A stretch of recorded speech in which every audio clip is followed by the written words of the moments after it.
जय श्री कृष्ण दोस्तों। सहानुभूति और समझ की सीख। दीपू और सोनू एक साथ एक ही स्कूल में पढ़ते थे, लेकिन पोलियो के कारण बहुत छोटेपन में ही सोनू की एक टांग खराब हो गई थी, जिसकी वजह से उसे बैसाखी का सहारा लेना पड़ता था। दीपू जब भी सोनू को देखता उसे हंसी आ जाती थी और वह भी उसके सामने उसी तरह उचक कुचक कर चलने लगता था और उसे चिढ़ाने लगता था। सोनू नजरें नीची करके क्लासरूम में चला जाता और डेस्क पर मुंह रखकर सिसकने लगता था। टीचर के पूछने पर वो कोई बहाना बना देता था। एक दिन सोनू अपने माँ के साथ बाजार जा रहा था, तो रास्ते में ही उसे दीपू दिख गया। फिर क्या था, वो सोनू की माँ की नजर बचाकर लंगड़ कर चलने लगा, जिससे सोनू चिढ़ गया। पर अचानक माँ की नजर दीपू पर पड़ गई, तो उन्हें उसकी यह हरकत बहुत बुरी लगी।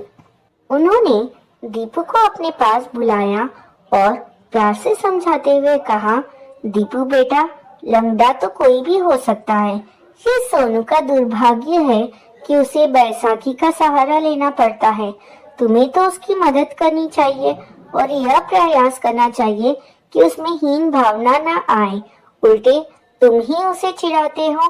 दीपू पर इस बात का कोई असर नहीं पड़ा। उसने एक कान से सुना और दूसरे कान से निकाल दिया यह बात। अभी भी उसने सोनू को चिढ़ाना नहीं छोड़ा। जब भी मौका मिलता वो सोनू की नकल जरूर उतारता था।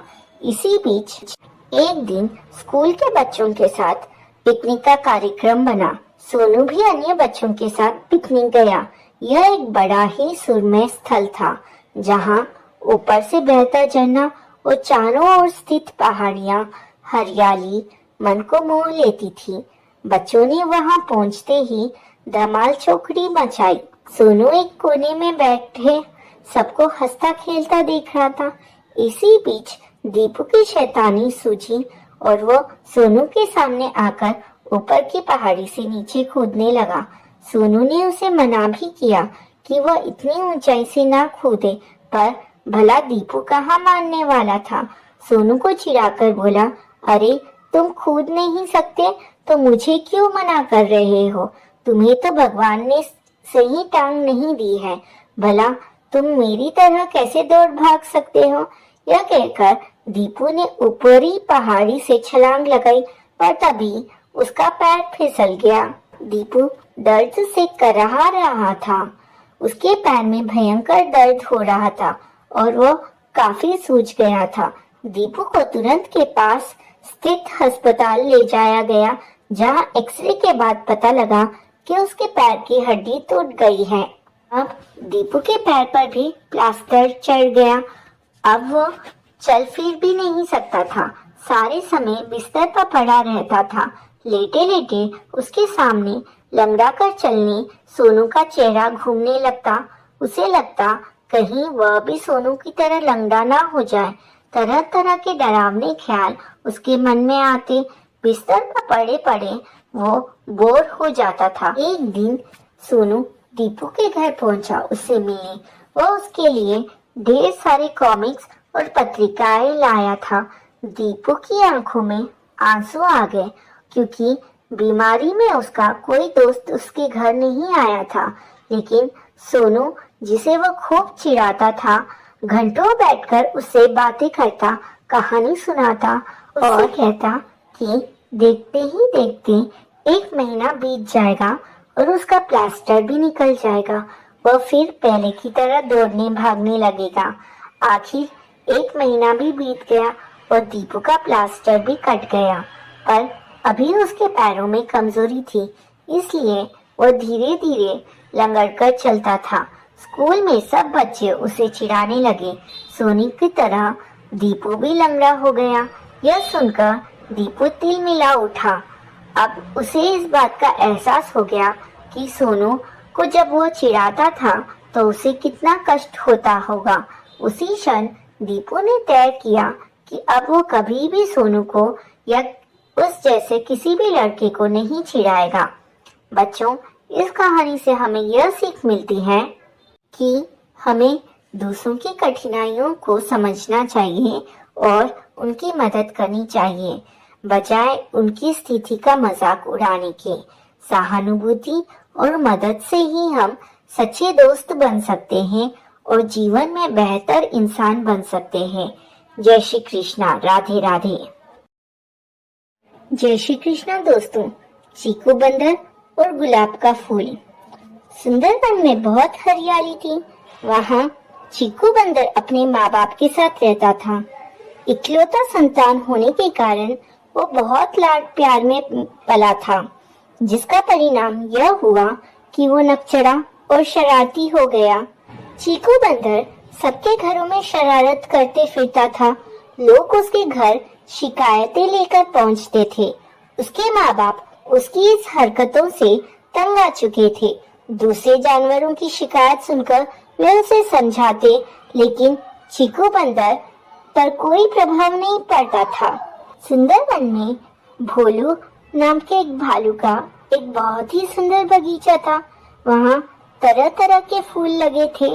वहाँ चीकू चुपके से उसमें जाता है और फूलों तथा पंखियों को नोचता है और कई पौधों को उखाड़ कर फेंक देता है। जब वो भोलू भालू को आता देखता है तो वो वहीं पेड़ों की झुरमुटों में छिप जाता है। एक दिन की बात है, चीकू अमरूद के पेड़ पर चढ़कर अमरूद तोड़ रहा था। तभी भोलू भालू आ गया और उसे पकड़कर उसके पिताजी के पास ले गया। पिताजी ने उसकी जमकर पिटाई की, लेकिन फिर भी उस पर कोई प्रभाव नहीं पड़ा इसका। कुछ ही दिनों बाद एक दिन फिर से चीकू भोलू से आंख बचाकर बाग में चला गया। एक गुलाब का फूल तोड़कर वो भागने लगा। जल्दी में उसने वो फूल पैंट की जेब में डालकर दीवार पर चढ़ने की कोशिश करने लगा। तभी उसी बगीचे से उसे किसी के रोने की आवाज सुनाई दी। वो क्षण भर के लिए रुका और पलट कर देखा कि जैसे ही उसे भोलू भालू का ध्यान आया, वो दीवार से कूदकर दूसरी ओर चला गया। पर अब तो उसे किसी बच्चे के रोने की आवाज सुनाई पड़ने लगी। वो बच्चा रोता हुआ कह रहा था, मुझे मेरी मम्मी के पास पहुंचा दो, मैं उससे अलग नहीं रह सकता।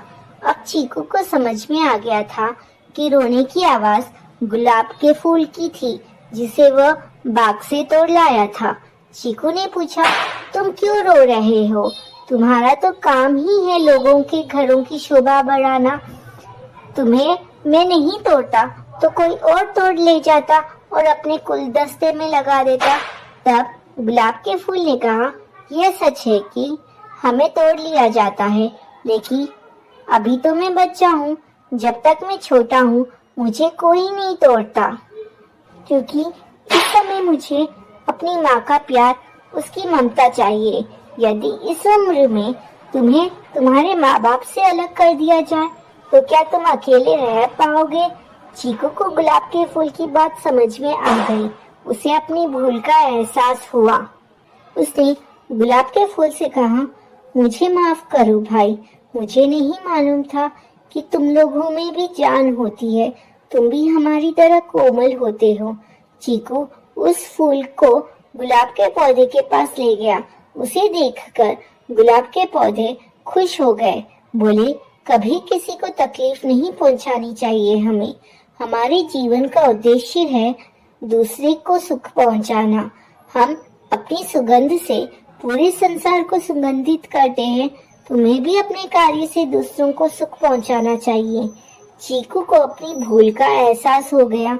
उसने वादा किया कि फिर कभी भी फूलों को नुकसान नहीं पहुंचाएगा।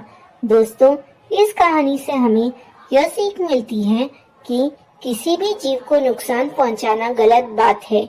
हमें दूसरों की भावनाओं को समझकर अपने कार्यों से दूसरों को सुख पहुंचाने का प्रयास करना चाहिए। जय श्री कृष्णा। राधे राधे। जय श्री कृष्णा। राधे राधे। कौवा पहुंचा नर्सरी स्कूल। यह कहानी उस कौवे के बारे में है जब हम रोज नर्सरी स्कूल जाया करते थे।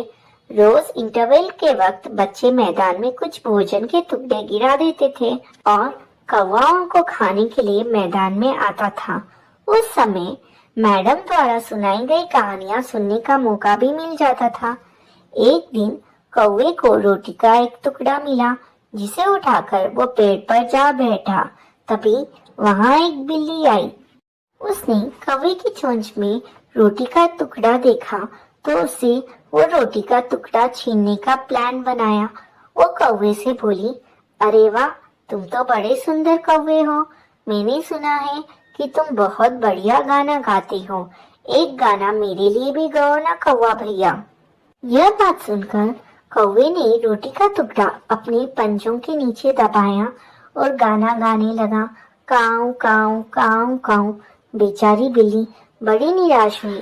वहां से जाते जाते उसने कौवे को कहते हुए सुना, माफ करना बिल्ली मौसी, मैंने तुम्हें निराश कर दिया, पर मैंने उस बेवकूफ कौवे की कहानी सुन रखी थी जिसने लोमड़ी के कहने पर गाना गाया था और चोंच में पड़ी रोटी को खो बैठा था।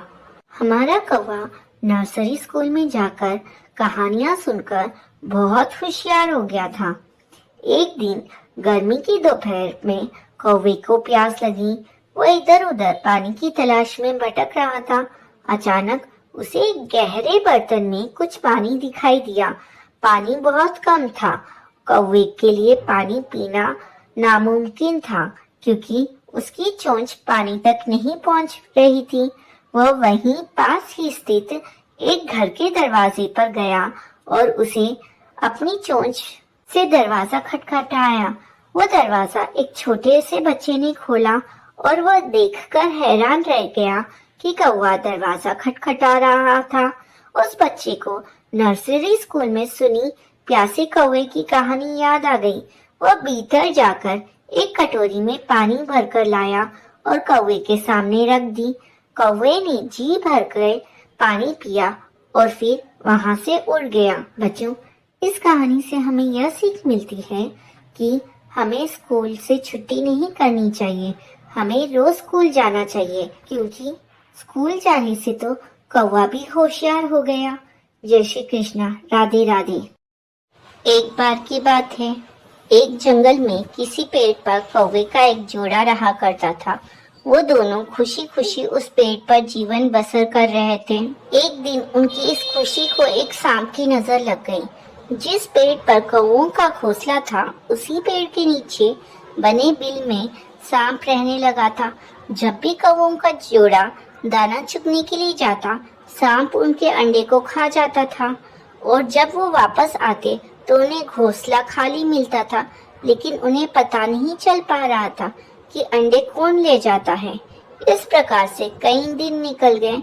एक दिन कौवे का जोड़ा दाना चुगकर जल्दी आ गया तो उन्होंने देखा कि उनके अंडों को बिल में रहने वाला एक सांप खा रहा है। इसके बाद उन्होंने पेड़ पर किसी ऊंचे स्थान पर छुपकर अपना घोंसला बना लिया। सांप ने देखा कि कौवों का जोड़ा पहले वाले स्थान को छोड़कर चला गया है, लेकिन शाम होते ही दोनों वापस पेड़ पर आ जाते हैं। इस प्रकार कई दिन निकल गए। कौवा के अंडों में से बच्चे निकल आए और वो बड़े होने लगे। एक दिन सांप को उनके नए घोंसले का पता चल गया और वह कौवों के जाने का इंतजार करने लगा। जैसे ही कौवे घोंसला छोड़कर गए, सांप उनके घोंसले की ओर बढ़ने लगा, लेकिन किसी कारण से कौवों का जोड़ा वापस पेड़ की ओर लौटने लगा। उन्होंने दूर से ही सांप को उनके घोंसले की ओर जाता देख लिया और जल्दी से वहां पहुंचकर अपने बच्चों को पेड़ की ओट में छुपा दिया। सांप ने देखा कि घोंसला खाली है तो वो कौवों की चाल समझ गया और वापस बिल में जाकर सही मौके का इंतजार करने लगा। इसी बीच कौवे ने सांप से पीछा छुड़ाने के लिए एक योजना बनाई। कौवा उड़कर जंगल के बाहर बने एक राज्य में चला गया। वहाँ एक सुंदर महल था। महल में राजकुमारी अपनी सहेलियों के साथ खेल रही थी। कौवा उसके गले में से मोतियों का हार लेकर उड़ गया। सभी ने शोर मचाया तो पहरेदार हार लेने के लिए कौवे का पीछा करने लगे। कौवे ने जंगल में पहुंचकर हार को सांप के बिल में छुपा दिया, जिसे पीछा कर रहे सैनिकों ने देख लिया। जैसे ही सैनिकों ने हार निकालने के लिए बिल में हाथ डाला तो सांप फुंकारता हुआ बाहर निकल आया। सांप को देखकर सैनिकों ने तलवार से उस पर हमला कर दिया, जिससे सांप घायल हो गया और अपनी जान बचाकर वहां से भाग गया। सांप के जाने के बाद कौवा अपने परिवार के साथ खुशी खुशी उस पेड़ पर रहने लगा। दोस्तों, इस कहानी से हमें यह सीख मिलती है कि कभी भी निर्बल का फायदा नहीं उठाना चाहिए, साथ ही मुसीबत में समझदारी से काम लेना चाहिए। सालों पहले पीतल नगर में किशन नाम का एक किसान रहता था।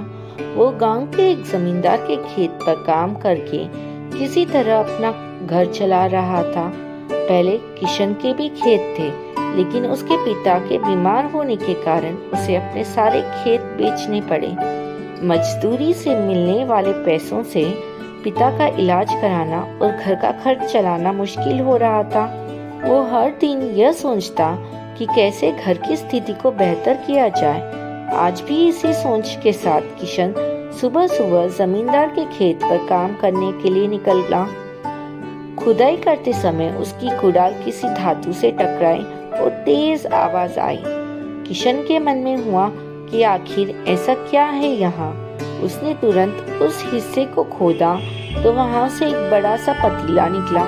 पतीला देखकर किशन दुखी हो गया। किशन के मन में हुआ कि ये जेवरात होते तो मेरे घर की हालत थोड़ी सुधर जाती। फिर किशन ने सोचा कि चलो अब खाना ही खा लेता हूँ। किशन ने खाना खाने के लिए अपने हाथ की कुदाल उस पतीले में फेंक दी और हाथ मुंह धोकर खाना खाने लगा। खाना खत्म करने के बाद किशन अपनी कुदाल उठाने के लिए उस पतीले के पास पहुंचा। वहां पहुंचते ही किशन हैरान हो गया। उस पतीले के अंदर एक नहीं बल्कि बहुत सारे कुदाल थे। उसे कुछ समझ नहीं आया। तभी उसने अपने पास रखी एक टोकरी को भी उस पतीले में फेंक दिया। वो एक टोकरी भी पतीले के अंदर जाते ही बहुत सारी हो गई। यह सब देखकर किशन खुश हो गया और उस जादुई पतीले को अपने साथ घर लेकर चला गया। वो हर दिन उस बर्तन में अपने कुछ औजार डालता और जब वो ज्यादा हो जाते तब उन्हें बाजार जाकर बेच आता। ऐसा करते करते किशन के घर की हालत सुधरने लगी। उसने इस तरह से बहुत पैसा कमाया और अपने पिता का इलाज भी करवा लिया। एक दिन किशन ने कुछ गहने खरीदे और उन्हें भी पतीले में डाल दिए। वो गहने भी बहुत सारे बन गए। इस तरह धीरे धीरे किशन अमीर होने लगा और उसने जमींदार के यहाँ मजदूरी करना भी छोड़ दिया। किशन को अमीर होता देख जमींदार मोहन को किशन पर शक हुआ। वो सीधे किशन के घर पहुंचा। वहां जाकर उसे जादुई पतीले के बारे में पता चला। उसने किशन से पूछा, तुमने यह पतीला कब और किसके घर से चुराया? डरी हुई आवाज में किशन बोला, साहब, यह पतीला मुझे खेत में खुदाई के समय मिला था। मैंने किसी के घर चोरी नहीं की। खेत में खुदाई की बात सुनते ही जमींदार ने कहा, यह पतीला जब मेरे खेत से मिला तो यह मेरा हुआ। किशन ने जादुई पतीला ना लेकर जाने की बहुत मिन्नतें की, लेकिन जमींदार मोहन ने उसकी एक नहीं सुनी। वो जबरदस्ती अपने साथ उस जादुई पतीले को लेकर चला गया। जमींदार ने भी किशन की तरह उसमें सामान डालकर उन्हें बढ़ाना शुरू किया। एक दिन जमींदार ने अपने घर में मौजूद सारे गहने एक एक करके उस पतीले में डाल दिए और रातों रात बहुत अमीर हो गया। वो एकदम से जमींदार के अमीर होने की खबर पीतल नगर के राजा तक पहुंच गई। पता लगाने पर राजा को भी जादुई पतीले की जानकारी मिली। फिर क्या था, राजा ने तुरंत अपने लोगों को भेजकर जमींदार के यहाँ से वो पतीला राजमहल में लाने का आदेश दिया। राजमहल में उस जादुई पतीले के पहुंचते ही राजा ने अपने आसपास मौजूद सामान को उसमें डालना शुरू किया। सामान को बढ़ता देखकर राजा दंग रह गया। होते होते आखिर में राजा खुद उस पतीले के अंदर चला गया। देखते ही देखते उस पतीले से बहुत सारे राजा निकल आए। पतीले से निकला हर राजा बोलता, मैं पीतल नगर का असली राजा हूँ, तुम्हें तो इस जादुई पतीले ने बनाया है। ऐसा होते होते सारे राजा आपस में लड़ने लगे और लड़कर मर गए। लड़ाई के दौरान वो जादुई पतीला भी टूट गया। जादुई पतीले के कारण राजमहल में हुई इस भयानक लड़ाई के बारे में नगर में सबको पता चल गया। इस बात की जानकारी मिलते ही मजदूर किशन और जमींदार मोहन ने सोचा कि अच्छा हुआ कि हमने उस जादुई पतीले का इस्तेमाल सही से किया। उस राजा ने अपनी मूर्खता के कारण अपनी जान ही खो दी। हमें इस कहानी से 2 सीख मिलती है। पहली कि मूर्खता का अंत बुरा ही होता है और दूसरी कि हर सामान का इस्तेमाल संभल कर करना चाहिए, नहीं तो यह हानिकारक होता है। एक समय की बात है जब शहर में थोड़ी सी दूर में एक मंदिर बनाया जा रहा था। उस मंदिर के निर्माण में लकड़ियों का इस्तेमाल किया जा रहा था। लकड़ियों के काम के लिए शहर से कुछ मजदूर आए हुए थे। एक दिन मजदूर लकड़ी चीर रहे थे। सारे मजदूर रोज दोपहर को खाना खाने के लिए शहर जाया करते थे। उस दौरान 1 घंटे तक वहां कोई भी नहीं रहता था। एक दिन दोपहर के खाने का समय हुआ तो सभी जाने लगे। एक मजदूर ने लकड़ी आधी ही चीर थी, इसलिए वो बीच में लकड़ी का खूंट फंसा देता है ताकि दोबारा चीरने के लिए आरी फंसाने में आसानी हो। उनके जाने के कुछ समय बाद बंदरों का एक समूह वहां आ जाता है। उस समूह में एक शरारती बंदर था जो वहां पड़ी चीजों को उल्टा पुल्टा करने लगा। बंदरों के सरदार ने सभी को वहां रखी चीजों को छेड़ने से मना किया। कुछ समय बाद सारे बंदर पेड़ों की तरफ वापस जाने लगे तो वो शरारती बंदर सबसे बचकर पीछे रह जाता है और उधम मचाने लगता है। शरारत करते करते उसकी नजर उस अध चीरे लकड़ी पर पड़ती है जिस पर मजदूर ने लकड़ी का खूंटा लगाया था। खूंटे को देखकर बंदर सोचने लगता है कि उस लकड़ी को वहां पर क्यों लगाया है, उसे निकालने पर क्या होगा। फिर वो उस खूंटे को बाहर निकालने के लिए खींचने लगता है। बंदर के अधिक जोर लगाने पर वो खूंटा हिलने लगता है और खिसकने लगता है, जिसे देखकर बंदर खुश होता है और जोर लगाकर उस खूंटे को सरकाने लगता है। वो खूंटे को निकालने में इतना मगन हो जाता है कि उसे पता ही नहीं चलता कि कब उसकी पूंछ दोनों पार्टों के बीच में आ गई है। बंदर पूरी ताकत के साथ खूंटे को खींचकर बाहर निकाल देता है। खूंटा निकलते ही लकड़ी के दोनों भाग चिपक जाते हैं और उसकी पूंछ बीच में फंस जाती है।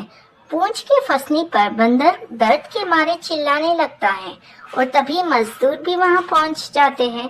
उन्हें देखकर बंदर भागने के लिए जोर लगाता है तो पूंछ टूट जाती है। वो चीखते हुए टूटी पूंछ लेकर भागता हुआ अपने झुंड के पास पहुंच जाता है। वहां पहुंचते ही सभी बंदर उसकी टूटी हुई पूंछ देखकर हंसने लगते हैं। दोस्तों, इस कहानी से हमें यह सीख मिलती है कि हमें ना तो दूसरों की चीजों के साथ छेड़छाड़ करनी चाहिए और ना ही उनके काम में दखल अंदाजी करनी चाहिए। ऐसा करने से हमें ही नुकसान होगा। बहुत समय पहले की बात है, एक जंगल में किसी बात को लेकर 2 बकरियों के बीच झगड़ा हो गया। इस झगड़े को वहां से गुजर रहा एक साधु देख रहा था। देखते ही देखते 2 बकरियों में झगड़ा इतना बढ़ गया कि दोनों आपस में लड़ने लगी। उसी समय वहां से एक सियार भी गुजरा। वो बहुत भूखा था। जब उसने दोनों बकरियों को झगड़ते देखा तो उसके मुंह में पानी आ गया। बकरियों की लड़ाई इतनी बढ़ गई थी कि दोनों ने एक दूसरे को लहूलुहान कर दिया था, लेकिन फिर भी लड़ना नहीं छोड़ रही थी। दोनों बकरियों के शरीर से खून निकलने लगा था। भूखे सियार ने जब जमीन पर फैले खून की तरफ देखा तो उसे चाटने लगा और धीरे धीरे उनके करीब जाने लगा। उसकी भूख और ज्यादा बढ़ गई थी। उसके मन में आया कि क्यों ना दोनों बकरियों को मारकर अपनी भूख मिटाई जाए। वहीं दूर खड़ा साधु यह सब देख रहा था। जब उसने सियार को दोनों बकरियों के बीच जाते हुए देखा तो सोचा कि अगर सियार इन दोनों बकरियों के और करीब गया तो उसे चोट लग सकती है, यहाँ तक कि उसकी जान भी जा सकती है। साधु अभी यह सोच ही रहा था कि सियार दोनों बकरियों के बीच पहुँच गया। बकरियों ने जैसे उसे अपने पास आते देखा तो दोनों ने लड़ना छोड़कर उस पर हमला कर दिया। अचानक हुए हमले से सियार अपने आप को संभाल नहीं सका और चोटिल हो गया। वह किसी तरह से अपनी जान बचाकर वहां से भागा। सियार को भागता देख बकरियों ने भी लड़ना छोड़ दिया और अपने घर लौट गई। वहीं साधु भी अपने घर की ओर चल दिया। दोस्तों, इस कहानी से हमें यह सीख मिलती है कि कभी भी लालच नहीं करना चाहिए, साथ ही दूसरों की लड़ाई में नहीं कूदना चाहिए, इससे हमारा ही नुकसान होता है।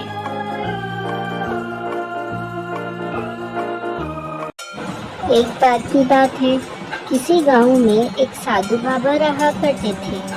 पूरे गांव में वह अकेले साधु थे जिन्हें पूरे गांव से कुछ न कुछ दान में मिलता रहता था। दान की लालच में उन्होंने गांव में किसी दूसरे साधु को नहीं रहने दिया और अगर कोई आ जाता था तो उन्हें किसी भी प्रकार से गांव से भगा देते थे। इस प्रकार उनके पास बहुत सारा धन इकट्ठा हो गया था। वहीं एक ठग की नजर कई दिनों से साधु बाबा के धन पर थी और किसी भी प्रकार से उस धन को हड़पना चाहता था। उसने योजना बनाई और एक विद्यार्थी का रूप बनाकर साधु के पास पहुंच गया। उसने साधु से अपना शिष्य बनाने की आग्रह किया। पहले तो साधु ने मना किया, लेकिन फिर थोड़ी देर बाद वह मान गया और ठग को अपना शिष्य बना लिया।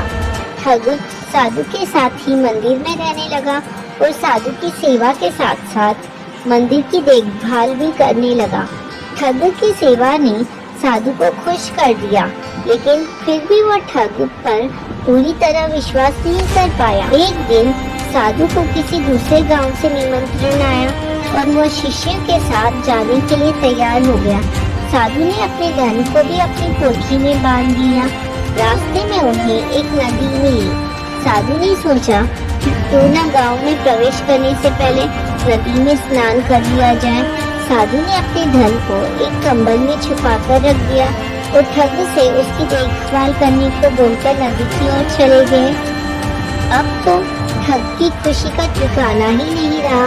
उसे जिस मौके की तलाश थी वो मिल गया। जैसे ही साधु ने नदी में डुबकी लगाई, ठग सारा सामान लेकर वहाँ से भाग गया। जैसे ही साधु वापस आया, उसे ना तो शिष्य मिला और ना ही अपना सामान। साधु ने ये सब देखकर अपना सिर पकड़ लिया। दोस्तों, हमें इस कहानी से यह सीख मिलती है कि कभी भी लालच नहीं करना चाहिए और ना ही किसी की चिकनी चुपटी बातों पर विश्वास करना चाहिए। बहुत साल पहले हिम्मत नाम के नगर में दो पक्के दोस्त धर्म बुद्धि और पाप बुद्धि रहा करते थे। एक दिन पाप बुद्धि के मन में ख्याल आया कि क्यों न दूसरे नगर जाकर कुछ पैसा कमाया जाए। इतना सोचते सोचते पाप बुद्धि के मन में हुआ कि वो धर्म बुद्धि को भी साथ लेकर जाएगा, जिससे दोनों खूब सारा पैसा कमाएंगे और फिर लौटते समय वो धर्म बुद्धि को उसका पैसा किसी तरह से हड़प लेगा। अपनी चाल को पूरा करने के लिए उसने धर्म बुद्धि को दूसरे शहर जाने के लिए मना लिया। दोनों अपने नगर से खूब सारा सामान लेकर दूसरे शहर पहुंच गए। कुछ महीनों तक वहीं रहकर धर्म बुद्धि और पाप बुद्धि ने सामान को काफी अच्छी कीमत में बेचा। जब दोनों ने अच्छी खासी रकम इकट्ठा कर ली तो दोनों एक दिन अपने नगर की ओर लौटने लगे। पाप बुद्धि अपने दोस्त धर्म बुद्धि को जंगल के रास्ते से लेकर आया। रास्ते पर चलते चलते पाप बुद्धि ने धर्म बुद्धि से कहा, मित्र देखो, अगर हम अपने नगर इतना सारा धन लेकर जाते हैं तो समस्या हो सकती है। चोर इसे चुरा सकते हैं, लोग हमसे जलन का भाव रखने लगेंगे और कुछ उधार भी मांग लेंगे। ऐसे में बेहतर होगा कि हम आधा धन इसी जंगल में छिपा देते हैं। धर्म बुद्धि ने पाप बुद्धि की बातों पर यकीन करके धन को छुपाने के लिए हाँ कर दी। पाप बुद्धि ने गड्ढा खोदकर धन को जंगल में एक पेड़ के पास छिपा दिया। फिर कुछ दिनों बाद बिना अपने दोस्त को बताए पाप बुद्धि मौका देखकर अकेले सारा धन उस जंगल से लेकर आ गया। समय बीतता गया और एक दिन धर्म बुद्धि को पैसों की जरूरत पड़ी तो धर्म बुद्धि ने सीधे अपने मित्र पाप बुद्धि के पास गया और कहने लगा, मुझे पैसों की जरूरत है, जंगल से पैसे निकाल कर ले आते हैं। पाप बुद्धि राजी हो गया और दोनों ही जंगल की ओर निकल गए।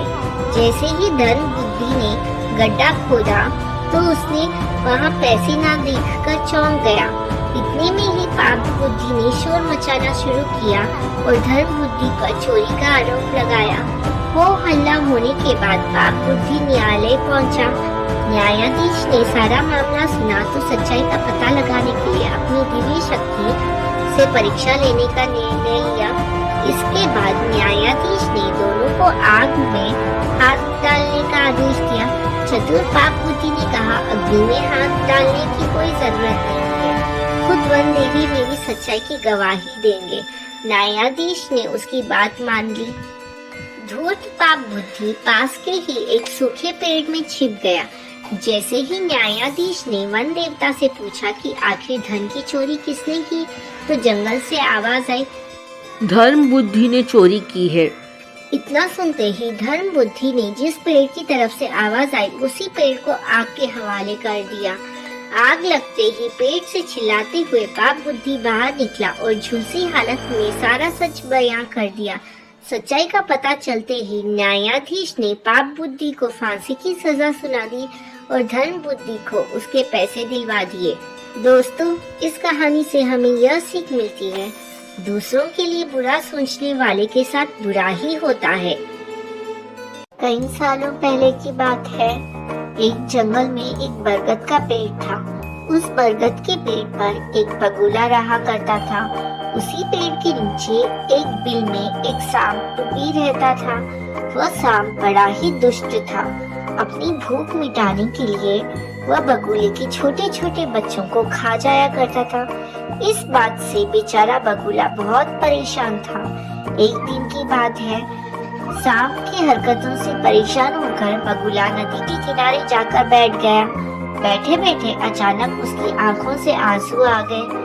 बगुले को रोता हुआ देख नदी में से एक केकड़ा बाहर आया और बोला, अरे बगुला भैया, क्या बात है, यहाँ बैठे बैठे आंसू क्यों बहा रहे हो, क्या परेशानी है?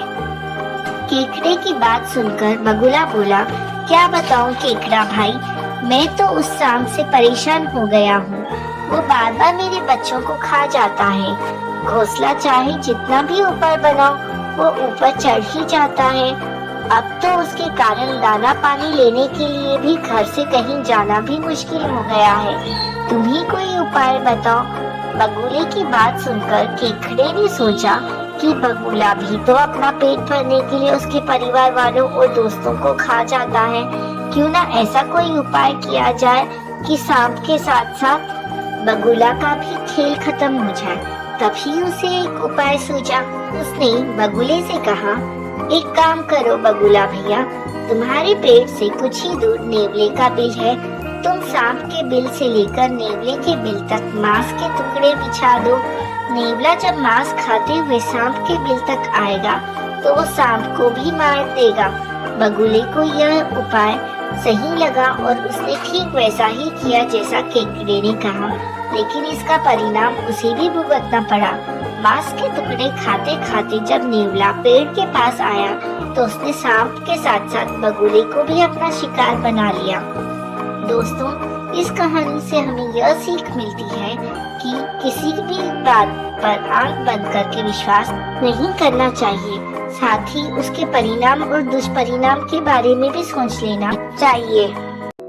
बहुत समय पहले की बात है। एक नगर में देवशक्ति नामक राजा रहा करता था। उसके पुत्र के पेट में एक सांप ने अपना डेरा जमा लिया था। पेट में सांप के होने से राजकुमार दिन प्रतिदिन कमजोर होता जा रहा था। यह देख राजा ने कई प्रसिद्ध वैद्य से उसका उपचार कराया, लेकिन राजकुमार के स्वास्थ्य में किसी तरह का सुधार नजर नहीं आ रहा था। राजकुमार के स्वास्थ्य को लेकर राजा बहुत चिंतित था। यह देखकर एक दिन राजकुमार अपने राज्य से दूर दूसरे राज्य में चला गया और मंदिर में भिखारी की तरह रहने लगा।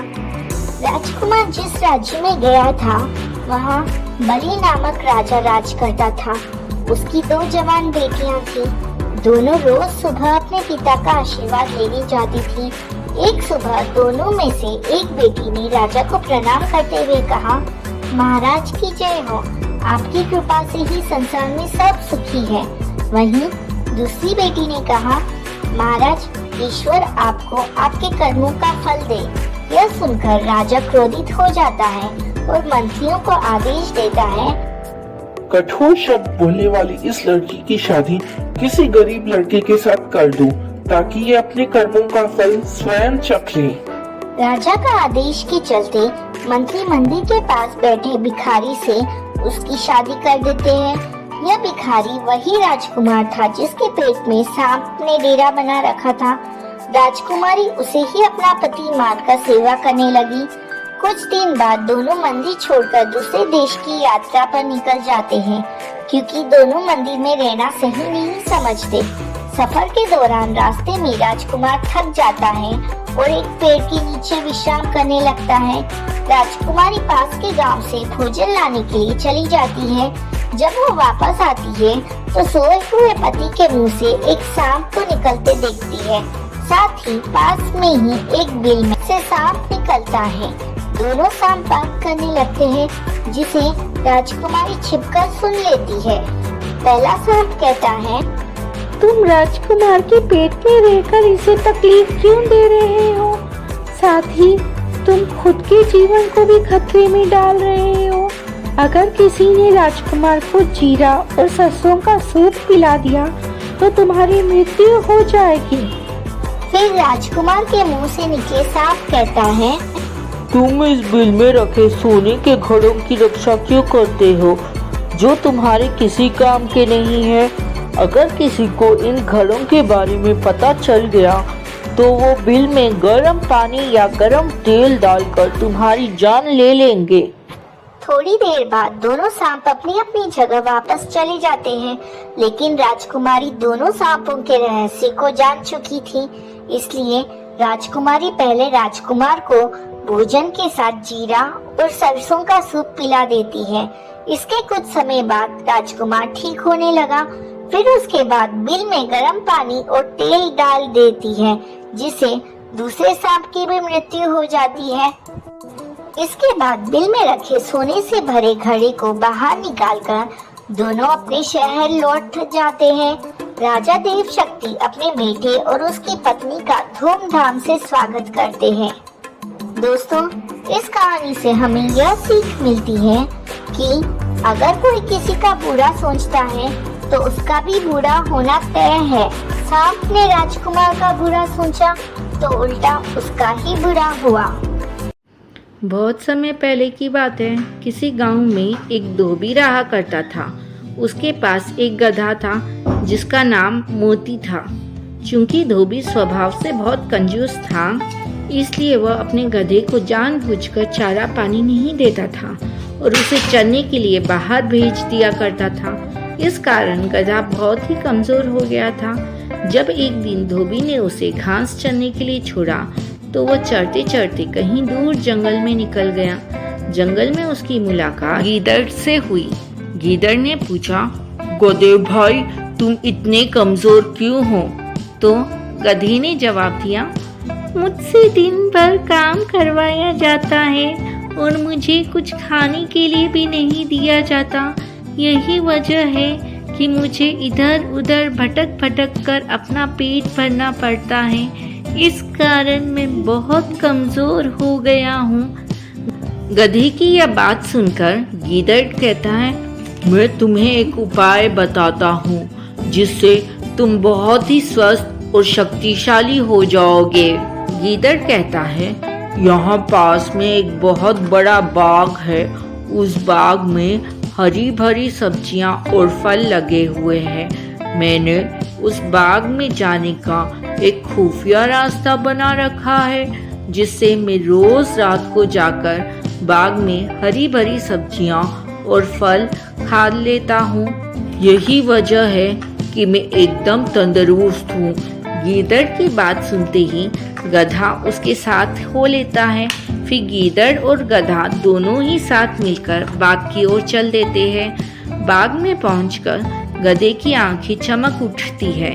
इतने सारे फल और सब्जियां देखकर गधा अपने आप को रोक नहीं पाता है और बिना देर किए वह अपनी भूख मिटाने के लिए रसीले फल और सब्जियों का आनंद लेने लगता है।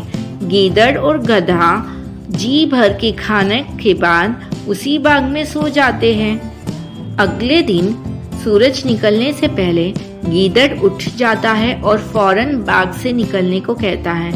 गधा बिना सवाल किए गीदड़ की बात मान लेता है और दोनों वहां से रवाना हो जाते हैं। फिर वो दोनों रोज मिलते और इसी तरह बाग में जाकर हरी भरी सब्जियां और फल खाते। धीरे धीरे समय बीतता गया और गधा तंदुरुस्त हो गया। रोज भर पेट खाना खाकर अब गधे के बाल चमकने लगे और उसकी चाल में भी सुधार हो गया। एक दिन गधा खूब खाकर मस्त हो गया और जमीन पर लौटने लगा। तभी गीदड़ ने पूछा, गधे भाई, तुम्हारी तबीयत तो ठीक है ना? तो गधा कहता है, आज मैं बहुत खुश हूँ और मेरा गाना गाने का मन कर रहा है। गधे की यह बात सुनकर गीदड़ घबराया और बोला, ना गधे भाई, ये काम भूल कर भी मत करना। भूलो मत, हम चोरी कर रहे हैं। कहीं बाग के मालिक ने तुम्हारा बेसुरा गाना सुन लिया और यहाँ आ गया तो बड़ी मुसीबत हो जाएगी। भाई, इस गाने वाने के चक्कर में मत पड़ो। गीदड़ की यह बात सुनकर गधा बोला, तुम क्या जानो गाना गाने के बारे में? हम गधे तो खानदानी गायक हैं। हमारा डेंचू राग तो लोग बड़े शौक से सुनते हैं। आज मेरा गाने का बहुत मन है, इसलिए मैं तो गाऊंगा। गीदड़ समझ जाता है कि गधे को गाने से रोक पाना अब बहुत मुश्किल है। गीदड़ को अपनी गलती का आभास हो जाता है। गीदड़ बोला, गधे भाई, तुम सही कह रहे हो। गाने वाने के बारे में हम क्या जाने। अब तुम बता रहे हो तो मुमकिन है कि तुम्हारी सुरीली आवाज सुनकर बाग का मालिक फूल माला लेकर तुम्हें पहनाने जरूर आएगा। गीदड़ की बात सुनकर गधा खुशी से गदगद हो जाता है। गधा कहता है, ठीक है, फिर मैं अपना गाना शुरू करता हूँ। तभी गीदड़ कहता है, मैं तुम्हें फूल माला पहना सकूं, इसलिए तुम अपना गाना मेरे जाने के 15 मिनट बाद शुरू करना। इससे मैं तुम्हारा गाना खत्म होने से पहले यहाँ वापस आ जाऊंगा। गीदड़ की बात सुनकर गधा और भी ज्यादा फूला नहीं समाता और कहता है, जाओ भाई गीदड़, मेरे सम्मान के लिए फूल माला लेकर आओ। मैं तुम्हारे जाने के 15 मिनट बाद ही गाना शुरू करूंगा। गधे से इतना कहते ही गीदड़ वहां से 9-2-11 हो गया। गीदड़ के जाने के बाद गधा अपना गाना शुरू करता है। गधे की आवाज सुनते ही बाग का मालिक लाठी लेकर वहां पहुंच जाता है। वहां गधे को देख बाग का मालिक कहता है, अब समझ में आया कि तू ही है जो मेरे बाग को रोज चर के चला जाता है।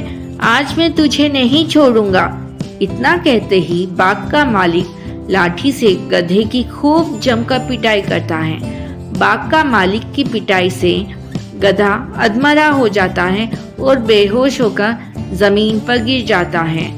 दोस्तों, संगीत में गधा कहानी से हमें यह सीख मिलती है कि अगर कोई हमारी भलाई के लिए कुछ बात समझाता है तो उसे मान लेना चाहिए। कभी कभी हालात ऐसे हो जाते हैं कि दूसरों की बात ना मानने से हम मुसीबत में पड़ सकते हैं। शाम नाम के जंगल में सालों पहले एक शेर रहता था। वह शेर काफी चालाक था। इसे हर एक जानवर से दोस्ती करके उसका फायदा उठाने में खूब मजा आता था। शेर सबसे पहले अपना काम करवाने के बाद दूसरों की जरूरत पड़ने पर पीठ दिखा देता था। जंगल में सभी जानवरों को पता चल चुका था कि शेर सबसे दोस्ती करके अपना मतलब निकाल लेता था और फिर दूसरों की मदद नहीं करता था। अब सभी लोग उस शेर से दूर रहने लगे थे। जंगल में दोस्तों की तलाश में घूमते घूमते बहुत समय बीत गया, लेकिन शेर को कोई नहीं मिला। एक दिन वो जब अपनी गुफा में जा रहा था तो उसने देखा कि एक बूढ़ा भालू भी उसकी गुफा के पास घर बनाकर रह रहा है। उसके मन में हुआ कि इस बार भालू से दोस्ती करके इसका फायदा उठाने में बड़ा मजा आएगा। रोज शेर यही सोचता था कि किसी तरह भालू से बात हो जाए। 2-3 दिन बीत गए लेकिन उसे भालू से बात करने का कोई बहाना नहीं मिला। एक दिन उसने देखा कि भालू तो बूढ़ा है। उसके मन में हुआ कि यह बूढ़ा भालू मेरे क्या काम आएगा, इससे दोस्ती करने का कोई फायदा नहीं है। एक दिन शेर ने भालू को चिड़िया से बात करते हुए सुना। चिड़िया भालू से पूछ रही थी, आप इतने बूढ़े हो गए हो तो अपने लिए खाना कैसे जुटाते हो? भालू ने चिड़िया को बताया, पहले तो मैं मछली पकड़कर खा लेता था लेकिन अब मैं ऐसा नहीं कर पाता। इसका मतलब ये नहीं है कि मैं भूखा रहता हूँ, मैं अब शहद खाता हूँ, उसका स्वाद बहुत अच्छा है। इसके लिए मुझे अंदर घने जंगल में जाना होता है और मधुमक्खियों से शहद लेकर आना पड़ता है। यह सारी बातें सुनने के बाद शेर के मन में हुआ कि मैंने भी कभी शहद नहीं चखा है। अब इस भालू से दोस्ती करके मैं शहद का स्वाद चख सकता हूँ। इसी सोच के साथ शेर ने एक योजना बनाई। उस योजना के तहत शेर भालू के पास गया और कहने लगा, आपने मुझे पहचाना? आप जब जवान थे तो आपने मुझे एक दिन कुछ मछलियाँ तालाब से निकालकर खिलाई थी। आपने मेरी इस तरह बहुत बार मदद की है। मैं हर बार खो जाता था और आपसे ही टकराता था। भालू को कुछ याद नहीं आ रहा था। उसने सोचा कि इतने सालों पुरानी बात है, हो सकता है कभी इसकी मैंने मदद की हो। भालू सोच ही रहा था कि तब तक शेर ने कहा, अच्छा मैं चलता हूँ, कभी कोई ज़रूरत हो तो मुझे याद करना। इतना कहकर शेर अपनी गुफा की ओर चला गया। भालू भी अपने घर चला गया लेकिन उसके दिमाग में शेर की बातें घूम रही थी। उसने सोचा, चलो कोई तो है जिससे बातें कर सकता हूँ। अगले दिन शेर ने भालू से बातचीत शुरू करी। इसी तरह शेर धीरे धीरे भालू से दोस्ती करने लगा। एक दिन शेर ने भालू को अपने घर खाने पर बुलाया। इधर भालू खाने का निमंत्रण मिलने से बड़ा खुश हुआ था। उधर शेर ने सोच लिया था कि किसी तरह से वो भालू को रात को खाने नहीं देगा। उसके मन में था कि मैं अपना खाना किसी को क्यों खाने दूं? मैं एक ही थाली में खाना लाऊंगा और उसे जल्दी खत्म कर दूंगा। रात के समय जब भालू आया तो शेर ने ऐसा ही किया। वो एक थाली में खाना लेकर आया। दोनों साथ में खाने के लिए बैठे। भालू बूढ़ा था तो वो आराम से खाना शुरू करने लगा। तभी शेर ने तेजी से खाना शुरू किया और कुछ ही समय में खाना खत्म कर दिया। भालू बहुत निराश हुआ। शेर ने कहा, दोस्त मैं ऐसे ही खाना खाता हूँ। दुखी मन से भालू वापस अपने घर चला गया। अगले दिन चिड़िया ने भालू से पूछा, क्या हुआ, तुम इतने दुखी क्यों हो? भालू ने रात को शेर के घर में हुई सारी बातें बता दी। चिड़िया ने हंसते हुए पूछा, तुम्हें नहीं पता शेर कैसा है? वो हमेशा सबसे दोस्ती करता है और फिर उनका फायदा उठाकर चला जाता है। वो कभी किसी की मदद नहीं करता। अब तुम्हें किसी तरकीब से उसे सबक सिखाना चाहिए। इतना कहकर चिड़िया वहाँ से उड़ गई। भालू ने भी ठान ली कि वो अब शेर को सबक जरूर सिखाएगा।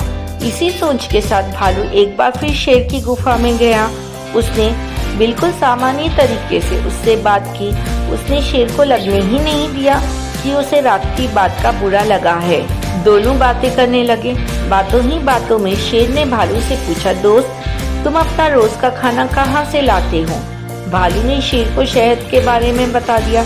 शेर ने शहद का नाम सुनते ही कहा, दोस्त तुमने तो आज तक मुझे शहद चखाया ही नहीं है। यही बात सुनते ही भालू के मन में हुआ, अब शेर को सबक सिखाने का मौका मिल गया है। उसने कहा, तुम्हें शहद खाना है? इतनी सी बात, तुम रात को मेरे घर खाने पर आ जाना, मैं तुम्हें शहद खिला दूंगा। शेर बड़ा खुश हुआ। वो रात होने का बेताबी से इंतजार करने लगा। रात होते ही शेर तेजी से भालू की गुफा की तरफ बढ़ा। शेर के आते ही भालू ने उसका स्वागत किया और बैठने के लिए कहा। उसके बाद भालू ने अपने घर का दरवाजा बंद कर दिया। तब शेर ने पूछा, तुम दरवाजा क्यों बंद कर रहे हो? भालू ने कहा, अगर शहद की खुशबू किसी और ने सूंघ ली तो वो यहाँ आ जाएगा, इसलिए दरवाजा बंद करना जरूरी है। अब भालू ने मधुमक्खी का एक छत्ता लाकर शेर के सामने रख दिया और कहा, इसी के अंदर शहद है। जैसे ही शेर ने उसके अंदर मुंह डाला तो उसे मधुमक्खियों ने काटना शुरू कर दिया। उसके पूरे चेहरे पर सूजन हो गई। शेर जिस ओर भी भागता, मधुमक्खियां उसका उधर पीछा करती। आखिर में शेर ने भालू से पूछा, तुमने मुझे बताया क्यों नहीं कि शहद कैसे खाना है? भालू ने तमतमाते हुए जवाब दिया, मैं शहद ऐसे ही खाता हूँ। शेर समझ गया कि भालू ने उससे बदला लिया है, इसलिए वो वहाँ से चुपचाप चला गया।